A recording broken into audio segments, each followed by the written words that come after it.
Hello everyone, today we are taking a look at the Mobula6 Race HD and also the Mobula6 FreeStyle HD. It has a different camera. Please note that this camera is not the production camera. This is a testing camera. This is 3D printed. So that did impact how I kind of fly this around because I really like this camera and I didn't want to break it. We're also kind of looking at the world's first HDZero 5-in-1. All inclusive, all on one board. Everything's right there. The HDZero VTX, the flight controller, the ESC, the receiver, the OSD. It's all right there on the board. So this makes HDZero whoops very, very competitive in weight than we see in our analog whoops. And that is impressive. Before we get started, the Race HD, the Mobula6 Race HD, that is available for order right away, as well as the 5-in-1. This is the Eco camera. We've seen that before, but this other camera is called the Lux. That is also available with the 5-in-1. But if you want the Mobula6 FreeStyle HD, that goes on pre-order as of this video, and then it's supposed to ship on the 15th. That's the information I have at this time. Hopefully we're able to hold to that timeline and everybody can get what they want when they want. So the components are available right away if you want to build your own, or if you want the Mobula Race HD, those are available right now.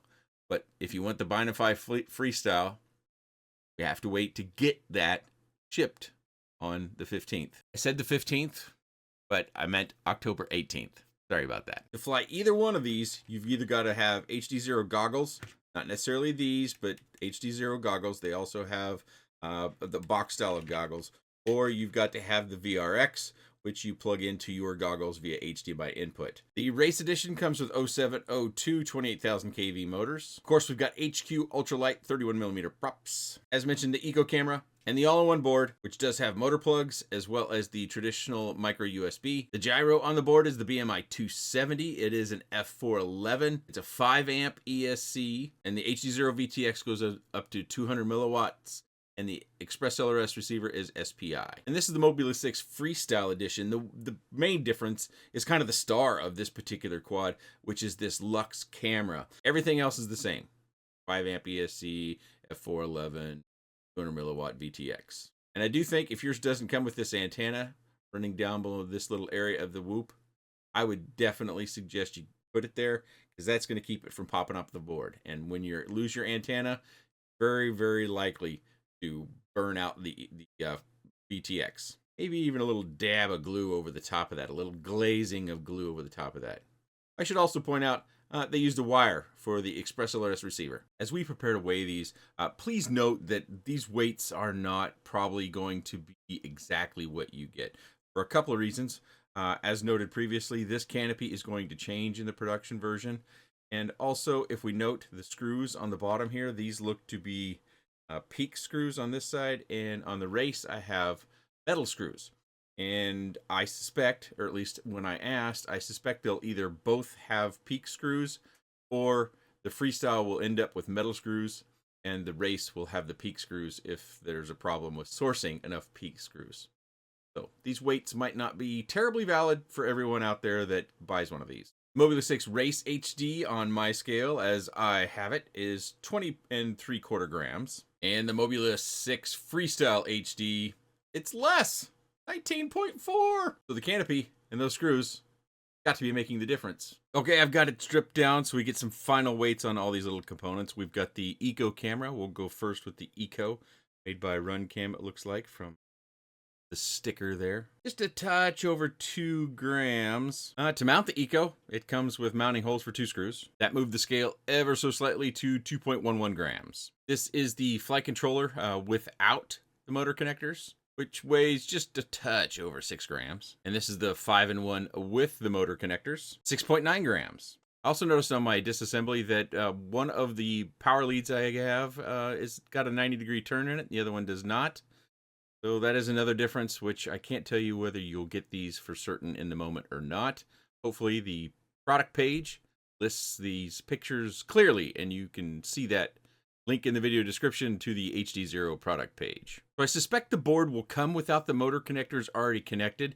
You can see here that these aren't through holes for these motor connectors, so these are going to be a lot easier to remove if you were to choose to use them or not, maybe make a change later on. Also notice all these solder pads on the side. They also have side holes on them all the way around for our motors, for our camera.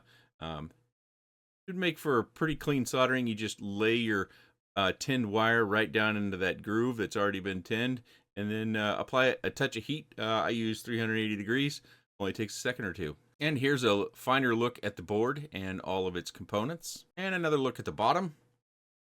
Can't quite see what that button is. I suspect that is a flight controller boot button. So if you're flashing the flight controller, and you had any difficulties with Betaflight cooperating, press and hold that button while you're plugging in USB. But check the manual on the product to make sure that my steps that I'm describing are not completely inaccurate. All right, got the digital calipers zeroed out. Let's measure this board. I suspect it's 2 millimeters thick.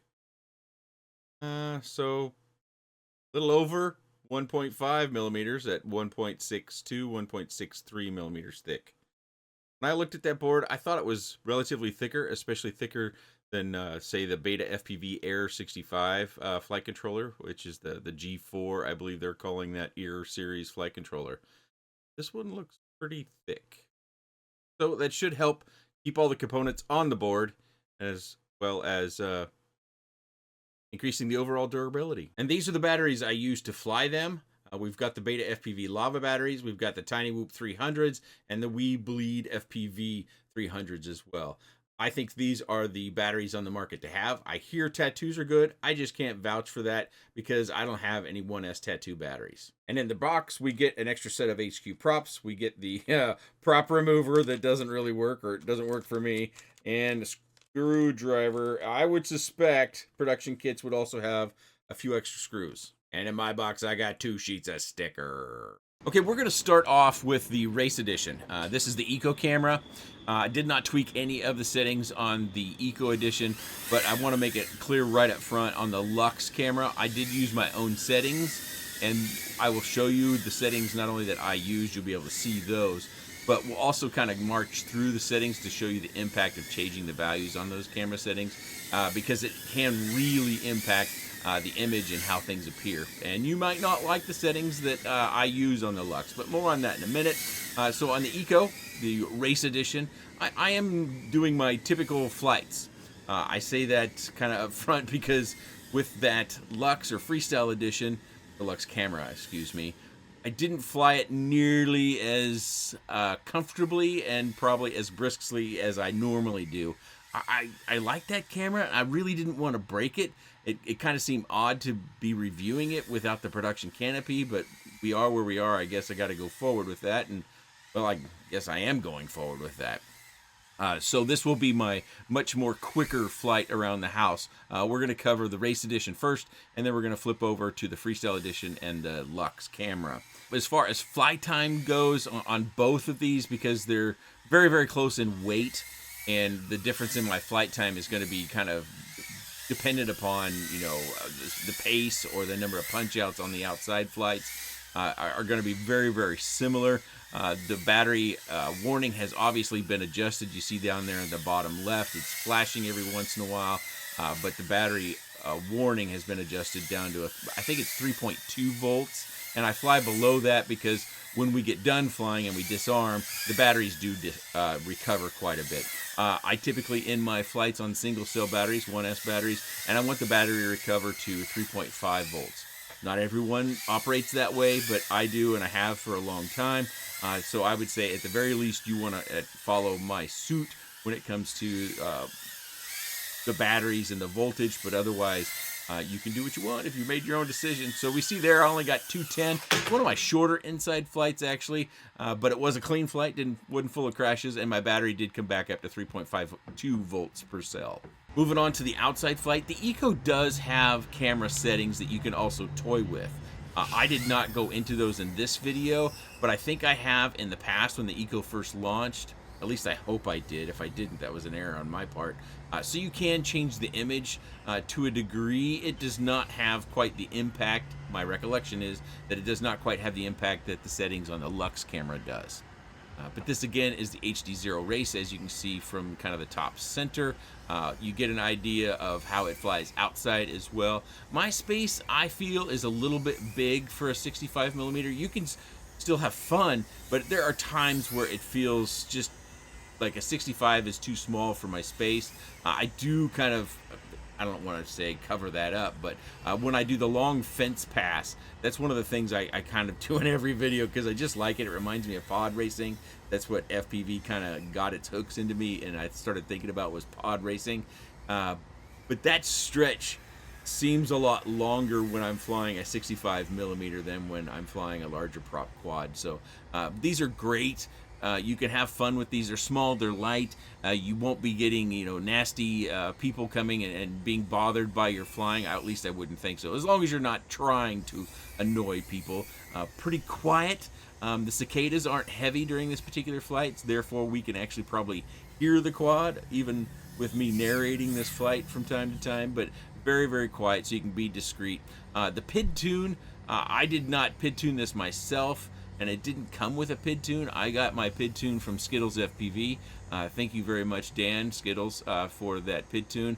He had worked one up, I think, well before I even got my first flight, so he must be really good at PID tuning, or he's got something canned that he likes to use. Didn't quite get this orbit locked in.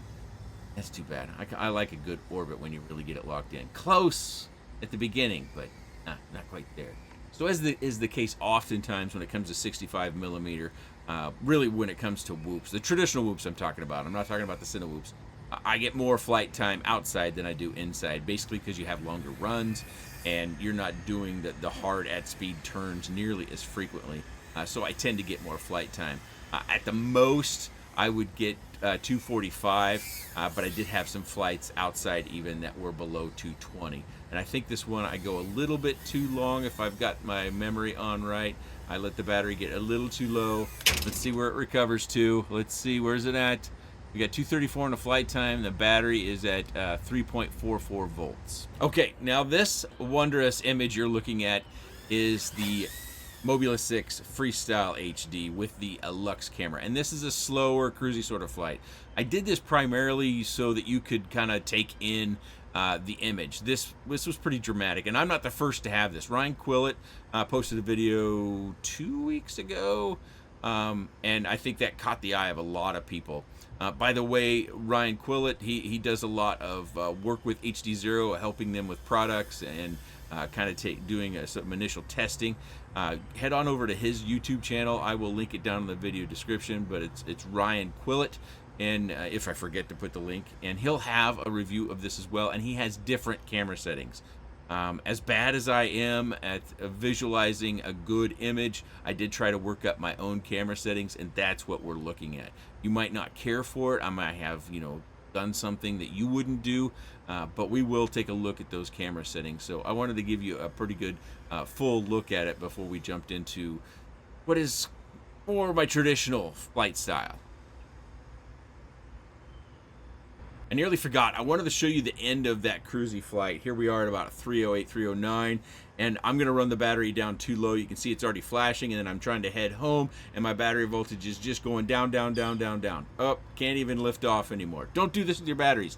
Please, I'm doing this so that you just have the information about the power of the VTX. Okay, so now we lost our VTX, and I went back and stepped through, and the very last frame is recorded right here at 1.64 volts. So we lose, it's an extreme. I would not fly your batteries down, but the camera and the VTX turn off at that voltage or really close to that voltage. I think I got a lower voltage once at like 1.49, but I wanted to show that to you. And this is my traditional sort of flight, but again, it's a little bit cautious because that poor camera is just got no protection. It is kind of reminds me of when we first got started with Tiny Whoops and how we would just have these cameras and VTXs that we'd buy separately that were kind of all in one unit. The VTX was soldered to the back of the camera. and we would just get 5 volts off the any old 5-volt pad, and then we would take foam tape and just stick it to the flight controller. That's what it reminded me of a little bit. So I have some fond memories there. But doing some investigation with Mr. Squirrel here before we moved on, and the reason why I picked this particular flight was I thought this part where I'm just kind of bothering the squirrel gives you an opportunity to look at the detail of the tree bark as well as the squirrel, and some different lighting as I kind of circled the squirrel. But again, I'm not trying to do my normal pace. I don't do all the typical things that I might do in the flights you might see, because I'm trying not to crash this thing, even though I think I did have like 3 outside crashes. Inside, I only flew it sparingly inside, again, to try to spare the camera. So I've got a lot of flights on that 5-in-1, the HDZero 5-in-1 with the race version, because that is a full production setup. So that's where I did most of my flights, because it's well, it's production, so I can be assured that what I have is what you'd get outside of the colored props. I had to replace props because I had beat things up, and I think we changed the PID tune a little bit at one point in time. But so you see there, I went around that tree and I got clipped by those, and I typically would disarm right away, but I stayed on the throttle hoping that I wouldn't go down and bang into the fence or something like that.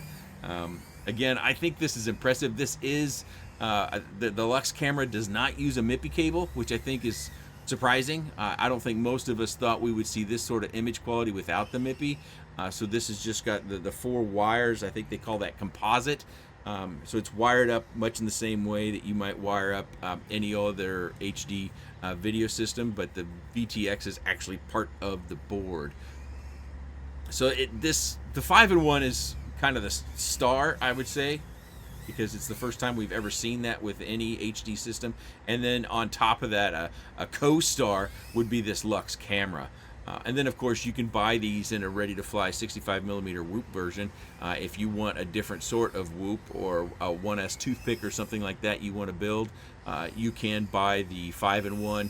And it is 5 amp, so you wouldn't want to, I don't think you would want to run a 3-inch prop on 1S on a 5 amp ESC, but I haven't done that in so long, maybe I'm misspeaking. So there again, I've run the battery way down. Probably should have ended that flight at 230, and you see our image goes away at 1.48 volts down in the lower left. That's kind of shady, that voltage. I would say 1.5 is probably where it was full color, but it drops really quickly from 1.5 to 1.48. And these are the settings that I used on the Lux camera for those outside flights. I'm sharing those with you, not because I think they're the golden settings.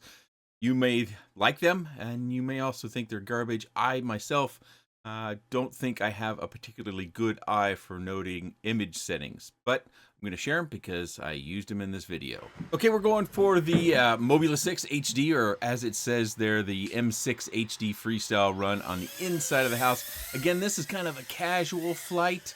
I'm trying not to break that camera, but I am trying to fly around and have some fun still yet, and show you the camera and as the product that I have, how it does fly. Again, this is running the same PID tune that I got from Dan Sagano's SkittlesFPV. I will be sharing these settings at the end of the flight as well. Again, I know I'm kind of beating this up. I don't think I'm particularly good at setting the image settings, but we'll go through them a little bit outside so you can see the impact that the values have as you change them and what they do. Specifically outside, that shows the greatest impact, I think, whereas inside it's a little bit more of a nuanced sort of change. So as you might expect, they fly very, very similar. They both fly well, and I'll be putting the, well, I'll put the PID tone I used down there. I should reach out to Dan, SkittlesFPV, and make sure that's okay with him. So if you don't see it right away, it should pop back in. Hopefully he'll share his, because I do, well, he's got to have one of these, right? I also turned on my LED cube gate, just so you can see how the camera does with LED lights as well. I did have to tinker with the settings inside. These are different settings that I used outside. You may have already kind of gleaned that as I was talking about the settings themselves. And I hit that chair, and I landed upside down, and the camera lived. You may have noted when we started there was a vertical line on the left-hand side of the screen. That is a weirdness that obviously we don't see throughout the flight. it has something to do with light, because we see it at certain times, and I didn't see it in very many flights. This is a flight just today over my lunch break from work. Some of you may already know that I wanted to redo this flight because I was not happy with the settings of the camera that I was using previously. So I charged up 12 more batteries. I didn't need nearly 12 more, but I always make sure that I've got, and then that I need, excuse me, and then I ran this particular flight. I'll show you what happens after this flight when I take this outside. Actually, we'll look at the camera settings, and then I'll show you what happens when I take this outside, and that's going to be without flight audio, to show you the impact of this changes I made for the inside flight, and then when you take it outside.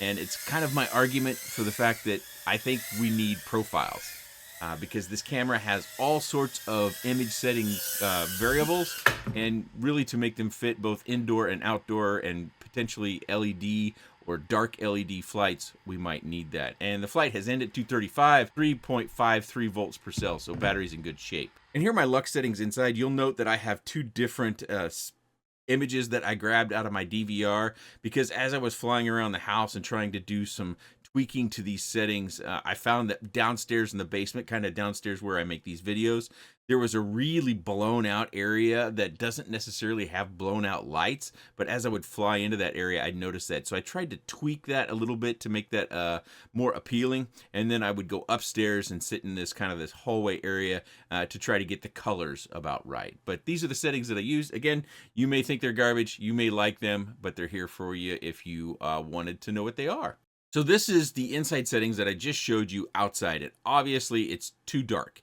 If you look into the trees, the shadows are very dark. It's too blue. It's not realistic blue. If you look at the pool cover or the sky, the blue is just off. So I cruise around a little bit, and then I see all these things, and I'm like, oh, okay. So we definitely need to have, if you're going to be flying this inside and outside, a secondary set of settings are going to be necessary, at least mentally familiar enough so we can quickly change them. Of course, you don't want to have these micro VTXs, whether HDZero, analog, walk snail, or DJI. You don't want to have your VTXs sitting there for long, especially in warm weather. So you may want to have a small fan and blowing that onto the quad while you're changing your settings if it's going to take you more than just a couple of seconds. So I land, and what I'm doing here is I'm actually just going to focus on the brightness a little bit. And some of these values go by really quickly. I did notice that the values change fast with very little stick input. So there's a little bit of finesse to get these values just one. You know, you don't even have to go full stick to get, you know, to make it jump 5 or 10. You can go half stick. So you have to use little flicks. And so I'm going to change these. And what I'm looking into is the cabana area, which is an outdoor cook space, as well as the overall brightness, just to try to make changes to where the outside looks, well, it looks nicer for one, as well as making it more visible as you fly into the darker areas. And that's kind of one of the reasons why I really like having the cabana out, at least for camera purposes, is I fly through there and it is shaded, but I don't have like any lights on. There is lights, but I don't have them on. And when I fly through there or towards there, when you're looking at a new camera, you'll be able to tell from one camera to the next how it handles light, how it allows you to see into darker areas. Of course, we see the tiny little 20-gram whoop kind of fluttering about. Yeah, I got some wind this particular day. I think it was 14 miles an hour with gusts up to 20 miles an hour. So we see those little flutters every once in a while when some of that wind breaks through all the protection that we have, the houses, the trees, the whatnot. Although the trees are already starting to lose leaves, I think I'm going to have to hire out the leaf pickup. I cannot find, well, it takes approximately a full 7 to 9 hour day when the leaves really drop in order to pick them all up. And we have fewer trees now than we did when we first bought the house. I myself cut down, I think it's 12 or 13 trees. And then we had 3 or 4 professionally cut down because I just didn't feel like it was going to be safe.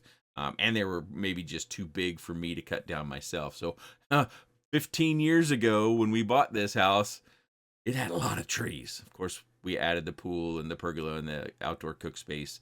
I do miss the swing set. The swing set, some of you will remember, my kids got older and they weren't using it anymore, and it was kind of rotting and falling away. The swing set was really fun to fly around. It added some points of interest for flight as well as viewing the flights. But You know, like I said, it was rotting and the kids weren't using it anyways, but I continued to make some changes here, trying to sort out how to make this look better outside. And I wanted to show you this as it just came up, and I think this does a pretty good job of showing you all the different values. Some of the values go up to 100, some go up to 20, some only go to 10. So you have a lot of different controls, or at least in my opinion, you have a lot of different controls on a micro camera.